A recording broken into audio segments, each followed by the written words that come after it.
So many of you said you enjoyed when I read the introduction of my book to you the other day, so I thought we'd go ahead and read some of part 1 today. I would be lying if I said I felt completely comfortable about this. This feels weirdly even more intimate than writing it. Part 1 is very much a journal. So I wrote this over the years that I was experiencing losses and pregnancies. The words are literally taken from my diary, and I shared them intentionally without editing them because I really wanted to read at the time I was going through it real experiences from women who were going through it, and I couldn't find those. I found lots of stories from women who'd already been through it and how they got through it, but I wanted to read the heartache on the page.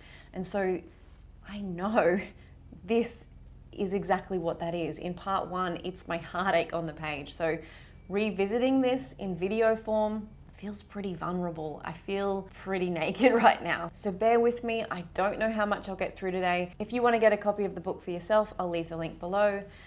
Let's get into it. So part 1, my story. 9th of December 2016. It's been a week since we lost our second baby. A baby whose gender we'll never know, whose hands we'll never hold, and whose name still remains a mystery to me. How do I name someone who was here for such a short time? What name do you give someone who will never hear it called and who will never write it proudly on his artwork stuck to the fridge? We named the first boy we lost Orion for the constellation. I wanted to look up at the sky and see him there. I'd already picked the name before I knew its meaning. A Google search from my bed in the early hours one morning told me it meant rising in the sky, dawning. These are exactly the words Andrew used to explain what had happened to our 4-year-old at the time, so it felt fitting. Naming Orion, though, felt very different. I was 16 weeks along. I gave birth to him and held him in my hands. In a darkened hospital room, I touched his tiny fingers and stared at his tiny face while tears streamed down mine. This time, the only time I saw my baby was through the blurry black and white image of the ultrasound. By then, his heart had already stopped. His soul had already left. This time, I chose to have a D&C. I couldn't face waiting up to 12 weeks for my body to realize it was no longer making a viable, God damn, I hate that word, baby, and release him naturally. Nor could I bear inserting the medication again to make my body expel his tiny body. I couldn't go through another birth experience like Orion's. Especially not with the memory of last time so fresh in my mind. The horror of it all. I wish I could sugarcoat it in some way for you, but I really only have negative memories of that night. In the thick of it, I remember thinking, why did I ever explain Eamon's birth as traumatic? Nothing can compare to this horror of birthing a baby you so desperately want but cannot have. Nothing can compare to the horror of a birth and a death all at the same time. I remember flashing hot and cold and passing out from it all. I have memories of my life flashing before my eyes and I felt like I was dying. Perhaps a tad overdramatic looking back, but in the moment, I felt like it would be my last. I felt like I couldn't bear life anymore. I couldn't deal with the physical or emotional pain in that moment. I guess that's why I passed out. It was my body's way of finding momentary relief. I felt like I wasn't strong enough to survive this loss. I wanted to give up. For that moment, the pain in my heart and the emptiness of my belly ceased to exist. I was nothing and nowhere, and yet I remember feeling peaceful. I woke up on the bed. They gave me a shot of something in my leg and I cried out in pain, but really I didn't care. I just wanted to sleep. They were taking me to theatre because the placenta hadn't come out and my cervix had already shut. I remember feeling so angry. I had just gone through all of that only to have to go into theatre anyway. The rest of the day is mostly a blur, except for a few moments that stand out so clearly in my mind. 1. The theatre nurse congratulating me on the birth of my baby and asking me what I'd had. He had read placenta removal on my chart. and hadn't looked closely enough at the details. 2. The looks on the faces of the other nurses as they tried to tell that nurse what he had just said to a woman whose baby was dead. 3. The kindness of the post-op nurses who worked really hard to make me smile. 4. Leaving the maternity ward empty-handed as babies cried out in rooms around me. Even though it was only 7 months ago, I can't actually remember how I got through those first few days and weeks after we came home from losing Orion. I guess it must have been just one moment at a time, as I feel like I'm doing again now. This time it feels harder. Now I have the added bonus of all the questions that are running through my head. What if you lose the next baby too? What if you can never have another? Maybe you're only meant to have 2. What if you can't even get pregnant again? What if Andrew doesn't want to go through it all again? Shouldn't you just be grateful for the 2 babies you already have? Maybe your body needs a break for a while. What if you take a break and try again in 3 years and it still happens anyway? And on and on and on it goes, like some sort of horror merry-go-round I can't get off. 14th of December 2016. It's been 2 weeks. 2 weeks since that moment where I lay on the ultrasound chair hoping for good news, only to have them quickly squashed with the words, "It doesn't look good." I'm not coping well today, although I'm not 100% sure that I even know what coping well looks like anymore. I feel snappy and frustrated with my boys. Rory, my 1-year-old, is going through a particularly delightful stage of crying about everything. Crying because he doesn't want to go in the car. Crying because he doesn't want to get out of the car. Crying because he doesn't want me. Crying because he does want me. I feel like a total hypocrite crying for a baby I never knew while feeling frustrated at the one right in front of me. Like somehow this is all a test because I'm not doing a good enough job at home. I know it's not, but in my darkest moments, this is how it feels. I'm not proud of how I'm mothering at the minute. I find myself desperately seeking distraction to numb myself from the grief. This means I'm also struggling to be here in this moment, which is the only place my children know how to operate. I'm writing this now after sending the boys down to help Andrew in the garage. I've reached my limit for today and need a break. I can hear them from here fighting and squabbling over things they probably shouldn't even be touching. I'd love to be able to tell you how these losses have shown me how precious my boys are and how they've completely changed me as a mother. In some ways, and at some times, this is true. Right now though, today, it's not. I want to be honest about this part too. Right now, I feel like I want to curl inside a shell all by myself. I want to retreat from the world and pretend like I never even had plans for next year when the baby comes. I think this is one of the things I found it most hard to articulate at the time and still do. This feeling of desperately wanting another baby and also having children who drove me insane. And at the time that I was going through these losses, honestly, a lot of the content out there on the internet was about mums complaining about their children and how hard it was. And gosh, don't get me wrong, motherhood is so hard. It is the biggest challenge. And I would swing between these poles of feeling angry about women who posted about how difficult their pregnancy was or how difficult this was and that was, because I felt like I would give anything for that again. But then also feel like a total hypocrite when I felt frustrated at my own children because I was like, hang on, you want another baby and you're struggling to deal with these ones. And it's such a conflicting emotion and really hard to explain and really confusing. Maybe you can relate to some of those feelings. 30th of December 2016. Keeping a relationship strong is hard at the best of times. Navigating a relationship after losing a baby is especially hard. Doing so when you feel like you're crumbling and there are no answers to anything feels hopeless. He grieves differently. As much as I want to be supportive of how he needs to grieve, sometimes I doubt that he is feeling anything at all. Sometimes I want to shout at him, But aren't you dying inside? Where is your sadness? Where are your tears? In these moments, I doubt the depths of his feelings for our baby in comparison to mine.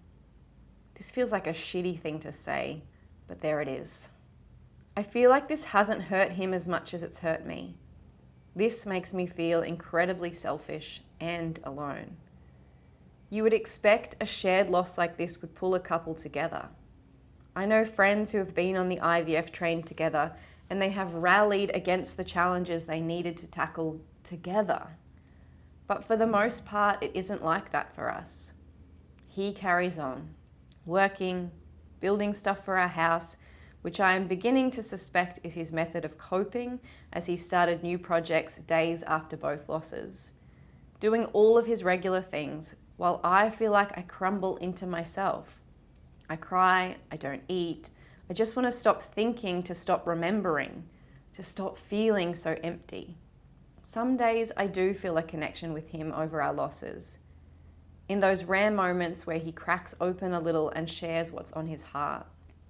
These moments usually come after I break and share my latest lack of coping and how his indifference feels like he doesn't care. In those moments, he gives me something, but it feels like I have to draw it out of him and I don't really have the strength for that. He told me recently how he feels like after what we've been through, nothing can pull us apart. I remember thinking at the time, really? I feel like we're already crumbling. I feel like I am the only one still hurting. He goes on with his days and never cracks. I crumble and break regularly. A burnt piece of toast can set me off for the whole day. I'm trying to talk more, to say I'm sad, in an effort to explain some of my more depressive behaviours. He often responds with, "About what?" To which I want to scream, how can you ask that question? Isn't it obvious? Aren't you sad too? Aren't your insides churning from the sadness of it all? Or am I alone? Just like I suspected. 6th of January 2017. I'm beginning to feel frustrated that my body hasn't started cycling again yet. After losing Orion, I felt pregnant for most of the year. It was like my body didn't get the message and continued to pretend I was still carrying a baby. My boobs still hurt, I still carried the extra weight, but at least my body started cycling as normal almost immediately. This time, my body got the message straight away that I was no longer pregnant. My boobs disappeared the very next day, and the weight fell off me. But still no cycle. We're almost up to 6 weeks. I feel like I have permanent PMS. I'm cranky, I'm picking holes in my relationship that don't exist. I want to snap every time someone asks if I'm okay. I want to shout, "No, I'm not bloody okay." But I am, or at least I know I will be. It's just this swirling tide of emotions in my belly sometimes makes me feel overwhelmed by it all. Like it's bigger than me and I'll never be able to get off this horror show of a ride. 14th of January 2017. I've been blaming myself. Not outwardly. My head knows there wasn't anything I could have done. My heart isn't quite convinced though. Late at night when the house is quiet, I often feel a rush of guilt. I look at my body in disgust for not being able to keep my baby safe. My counsellor called me on it the other day. "You feel guilty, as if your body failed you," she said matter-of-factly, as if she already knew. What followed was a conversation about all those ugly thoughts that I'd been hiding. I aired out the stench of them with her. My body did this. How can I ever trust it again? What is wrong with me? I'm a failure. In doing so, they became a little less scary, a little less truthful. I no longer felt like I had to wholeheartedly believe them, though I have to admit they are still definitely lurking there. It certainly hasn't been an immediate forgiveness of my body. That is something I'm still working on. But admitting that I felt insanely guilty about it felt like a positive first step. 18th of January 2017. I did not grow up with a religion, but I would describe myself as spiritual. I believe we are souls having a human experience. I believe that after we pass away, there is something else for us. I don't know what that is. I don't know if it is reincarnation. I don't know whether I believe in the idea of heaven. I do know that I believe we're here to learn. I heard this idea the other day that our souls come together each lifetime to learn the next step in their evolution. Someone said that maybe these souls, our babies, only need those first few stages of development at this time in their journey. Or maybe they came for such a short time because our soul had lessons to learn, whatever they may be. I don't know if I believe this, but I do believe that our babies, if and when we get to meet them again, would not want us to stop living simply because their time had come to an end. And if I do get to meet them somewhere, in another life, or maybe this one, I want to live in a way that makes them proud. 30th of January 2017. So, here we go again. I'm shocked to be here so quickly. In all honesty, we weren't actually trying for another baby, though obviously we also weren't trying to not have one either. I hesitate over whether I should share this news. Last night I wanted to keep it completely hush-hush, despite having only recently told everyone how bullshit I think the 12-week rule is. I remember feeling that in some way I would jinx it by announcing too soon. But the not telling is just as unhelpful. Either way, telling or not telling, losing a baby is a hopelessly tragic experience. People either know and you have to explain what happened, or they don't know and you have to explain why you're no longer yourself and you're sad all the time. Or you don't tell and explain anything and you feel detached and alone in your grief. So pretty much it's a lose-lose-lose situation. So this time I'm just going to be present with the whole truth of it and see how that plays out. So here we are. I am pregnant again. Barely. Just. 5 weeks by my guesstimate. A third pregnancy in just under a year. My 5th pregnancy altogether. My body knows how to do this well now. I already feel uncomfortable with my yoga tights pressing into my belly. I feel like I'm already showing. Although after our second loss late last year, I lost a fair bit of weight, so there really is nowhere else for it to go now. I'm equal parts terrified and hesitantly optimistic. I'm also exhausted down to my bones. I've gone back to my GP this time, the one who I saw throughout Rory's pregnancy, but who I avoided after losing Orion. I can't explain why I didn't go back to her before. It certainly wasn't my greatest idea to instead go to a random doctor who didn't have English as a first language. I remember trying to explain to him I was pregnant, but please don't say that word as I have 2 kids here with me, one who knows that word well, and I'm trying to protect him this time. I think that gets me the most upset because I feel quite bad about how much of those early years with Eamon and Rory, where it was just so sad. Like, I had a 4-year-old and a 1-year-old.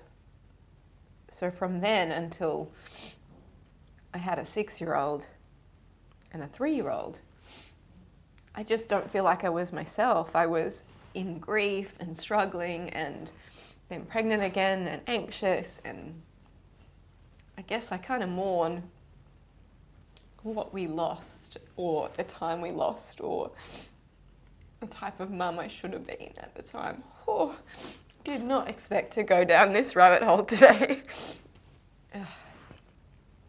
And I know in my head that that was meant to be, and that was the experience we're meant to have, and my kids now are the kids they are because of that experience. Like, even just the other night, Luca brought up my friend Lauren, who passed away having her baby, and Rory, who I feel like this has probably impacted the most because he was only 1 at the time, but I think because when they're so little, they're still so connected to you, they feel so much of it. So I feel like it's affected him the most. Anyway, Luca brought that up, and I didn't react at first because he kind of mumbled it and I wasn't really sure what he was talking about. But Rory knew immediately, and he looked at me immediately and he said to Luca, "No, stop.